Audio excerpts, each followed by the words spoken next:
Welcome to Be the Good with Kate, the show where guests leave you inspired to uncover your passions and discover tangible ways to make a difference along the way. Here we talk to individuals who are doing just that, individuals from all walks of life and industries. While we have featured guests from Bali to Utah, Florida to Japan, and just about everywhere in between, this season we're going uber local with my new/old state of New Jersey.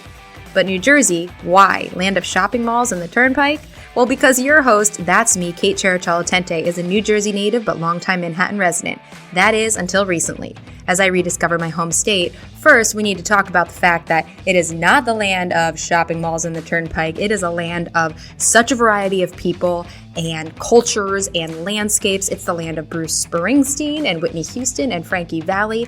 It's the land of shoreline and country and forests and mountains. And well, I could go on and on, but we got to get on to our episodes. So I wanted to bring on some guests doing good here in New Jersey. But just like in prior seasons, something I love about human connection and inspiration is how you certainly don't need to be from the same place or a similar background to get so much out of hearing from a person.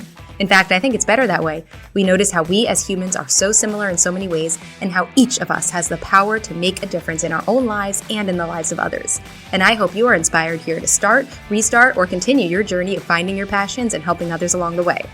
Easy and impactful way you can help this podcast reach more people, share with a friend, or leave a review. Thanks for your help in inspiring more people. Now on to this week's episode. Let's spread a little more goodness in the world. Physical, mental, emotional, spiritual health, it's all so important. In producing Be the Good with Kate, my hope is that your health is uplifted in hearing these good news stories.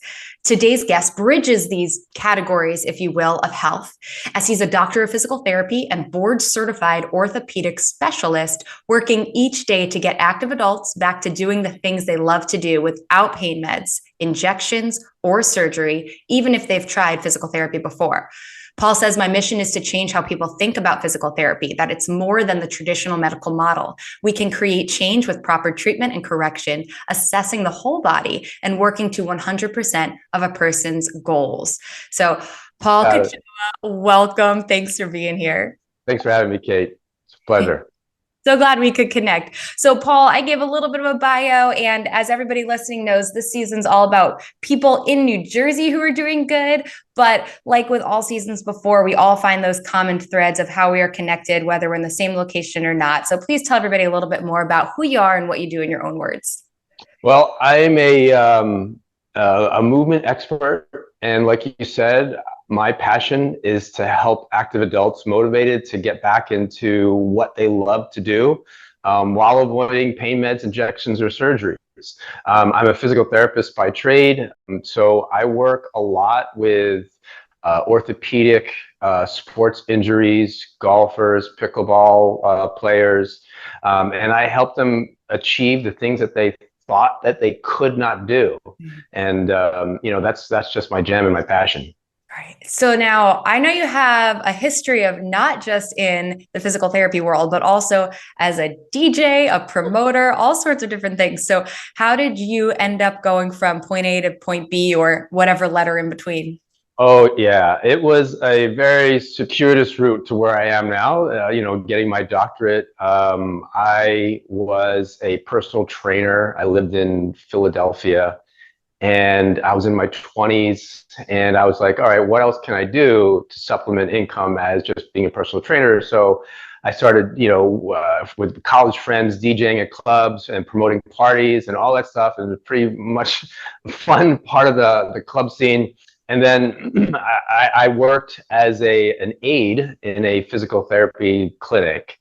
And I saw what they were doing. I was like, I think I could do this. So I went back to school to get an associate's degree, actually, a physical therapy assistance degree from Fairleigh Dickinson here in Madison, or Florham Park, New Jersey, right?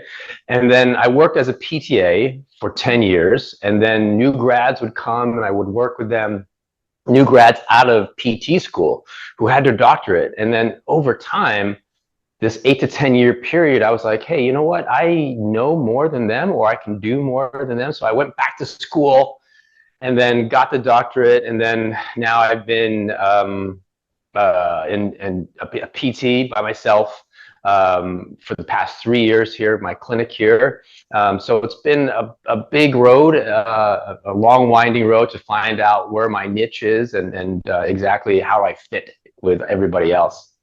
Oh, I love that. I love also, we need to point out a couple things, how you didn't say, I have to get to the doctorate when you were 22. That wasn't even, it sounded like it wasn't even a thought in your mind. You let the So, journey go in different yeah. ways. And then you eventually got there. And then even when you did go back to school, you started with the associate, you worked at the associate, but then you said, hey, you know what? I want to do more. And I love that constant check-in instead of just sitting back and being like, I have a job, period, the end, I'm going to coast.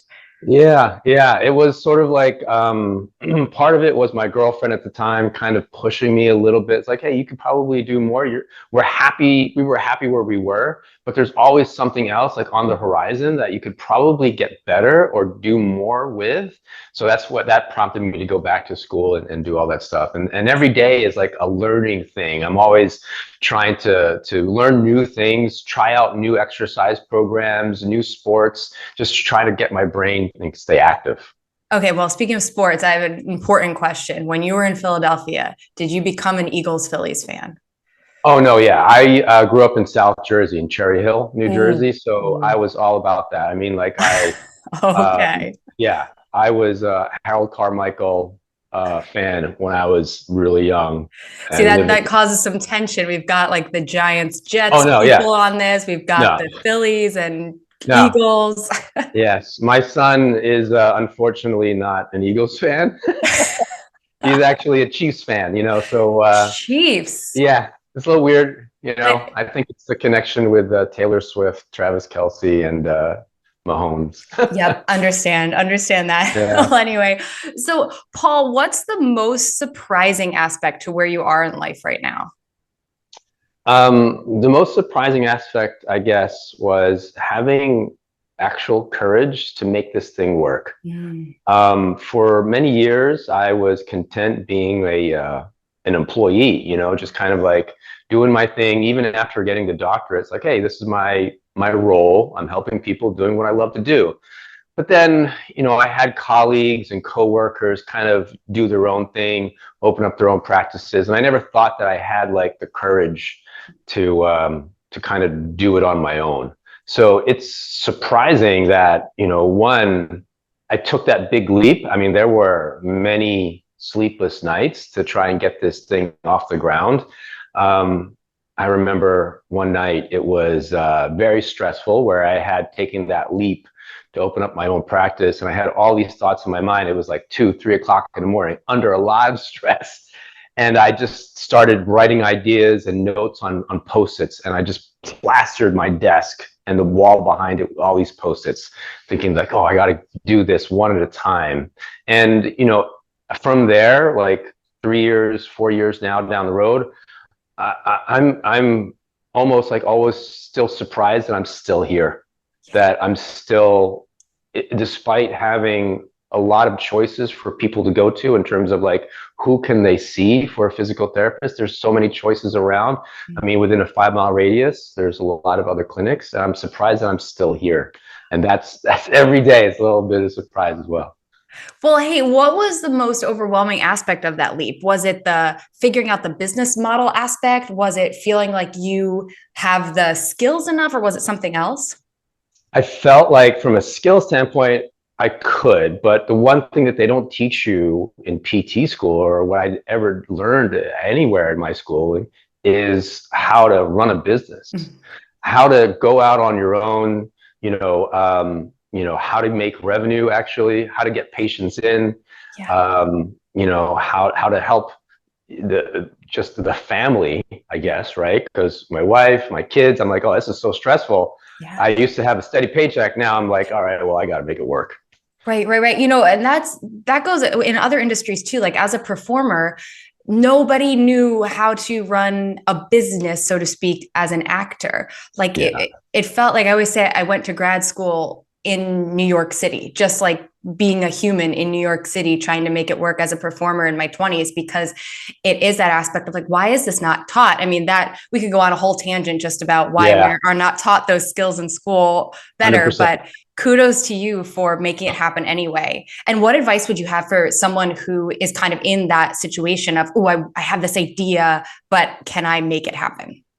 Yeah, I mean, I think especially from a physical therapist or medical practitioner standpoint, the advice that I would give to people is understanding what your worth is, and that ultimately you're not just a technician delivering something that is kind of a procedure.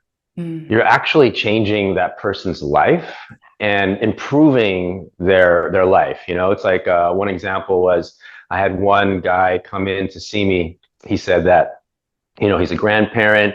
He loves playing with his grandkids, but they run around and he can't keep up with them. And he hasn't run in like years. I'm like, all right. So over weeks, we built him up. And it's like, all right, today's the day. We're going to try it out. And, you know, we started, you know, skipping. It's like, can you skip? Can you do a little bit of shuffle? Can you hop? And then we had him run because, you know, ultimately I said, I told him this, it's like, if you're going to New York, and he did a couple, you know, trips to New York, and he told me about, you know, being able to cross the street, being apprehensive to cross the street. There's like this avenue, 6th Avenue, pretty wide. Traffic is coming. At the very least, you need to be able to jog that distance across so you don't get hit. So, I mean, it was life-changing for him because he never thought that he could move that fast ever again. And then now he's able to enjoy time with his grandkids and be a little bit more active and not being apprehensive, like, oh, I'm going to run, am I going to fall? Yeah. So that getting rid of that fear is you know, awesome. I love doing that. Like how thrilling that must be, you know, when you have those clients who see those results. How did you end up deciding that you didn't want to do kind of more, maybe we call it mainstream physical therapy? Like you really wanted to hone in on that whole person, and, you know, you can describe it a little bit more of seeing your website and everything. I mean, from all the years that I was a PTA and a physical therapist, it was, in terms of working with somebody, I'll tell you an example is that I worked at Bellevue Hospital in New York for like 10, almost 10 years. Wow. And you see things there that you never see in anywhere else. At one point, at one day, I saw 25 patients in an 8-hour period. It was a lot. So the fact that I was physically limited with the amount of time that I could spend with somebody, most of the people didn't speak English. Most of the people didn't even know why they were there to see me. It's just because a doctor told them to come see me. There was a lot of gaps, and I couldn't spend the amount of time that I wanted to with those clients. So now when we're unpacking a lot of things, saying, all right, somebody comes in with back pain, I want to be able to kind of assess them as a whole and get rid of that pain and not have it come back. You know, I have like this one client that had back pain and it was taking like oxycodone for 10 years to try and control his pain symptoms. So when he was in clinic, we were doing like manual hands-on stuff, and we talked about his work. He's a, you know, I think he owned a landscaping company. So he would drive a lot from site to site, spending a lot of time in his car. So I said, all right, let's go take a look at your car. He had built a bolster, like a back brace that kept his spine like in this extended position. I mean, like it feels uncomfortable even just kind of hanging out there. But that was the only position that he felt comfortable sitting in. So we said, I told him that we have to wean you off of that and restore this normal range of motion. And then once we got that, you know, we have to wean you off of oxycodone. So, and then eventually he told me that, you know, I saved his life. I think it was like most life-changing for me because, you know, being addicted to that medication to feel like you have to get through the day, you know, you have to look at everything that somebody experiences throughout their day to understand where they're coming from. And, you know, that's, if you don't do that, and then that's why I chose to treat the way that I do, because a lot of times people will fail medical treatment. They, you know, maybe feel better for a couple of hours, but their symptoms come back because we don't treat everybody as a whole, like head to toe. It drives me crazy. I mean, when you go to a standard doctor and the 9 times out of 10, it's something so just blanket explanation or it's a medication or something, and we need to get into these details. Another person this season that I've talked to is a postpartum nutritionist, and it was a very similar conversation in that regard of, you said this man had that pain, you got to the root of it and you looked at the whole health. She was giving examples of women who had had a baby and weren't losing the weight, or her spin was even more on the kind of body image aspect of it. But it was like getting to the root of the issues, and then they saw the change, and the long change, not a change that's going to last for a month and then, for your example, like he's going to be back in pain again. So I love what you're doing. It's so needed. And I hope that everybody listening is just really letting those wheels turn of, is there anything that I'm overlooking that maybe we need to get to the root of, be it physical health, be it a mental health, anything, because it's amazing what we can do when we really get to the root of an issue. Yeah, 100%. And why do you think it's important? This is just a question I've been asking everybody recently, to share these, I call them good news stories, people like you who are going beyond the mainstream and working in your passion and making a difference along the way. Why do we need to hear these stories? I mean, I think good news is always better to hear than bad news. That's the overarching theme of it. But underneath that, people typically have this perception of what medical care is, what treatment is, and they need to understand, like, there are options to who you could see and where you can go. Everybody's different. Everybody has their own expertise. So, spreading the word and telling people, like, hey, you don't need to have a prescription from a physician to go see a physical therapist, or you don't have to go see the physical therapists that are on this list. Ask around, ask your neighbors, ask your friends, what were their experience and was it helpful? And then that gives you more information about, like, who can you go to trust? Because I spend an hour with a client, and it's like, sometimes I play therapist, sometimes I'm there just to hear what they need to unload from off their chest. And those types of approaches, you can't find that everywhere, and we want to be able to kind of match the person to the medical provider. So definitely understanding, listening to stories from other people, the good news, whether it be good, bad reviews or whatever. I think it's all helpful to give more information. Absolutely. Paul, thank you so much. And this will all be in the show notes too, but please, for people who are listening on the go, where can they find you online, find more about Par5? And you also offer a lot of resources online. Yeah, I got a YouTube channel, website, everything's under Par5PT. That's PAR5PT. Instagram, Facebook, LinkedIn, everywhere. Excellent. And my website, par5pt.com. Wonderful. Paul, I can't thank you enough for being here today, but also for what you're doing and are continuing to do. Hey, thanks for having me, Katie. Thanks for tuning in. If you found this helpful, a 5-star review, like, or comment means the world to me. And if you found insight in this episode, chances are someone else will too. Share with a friend to give them a boost today. Until next time, I'm Kate Cherichello-Tente, and this was Be the Good with Kate, Season 8.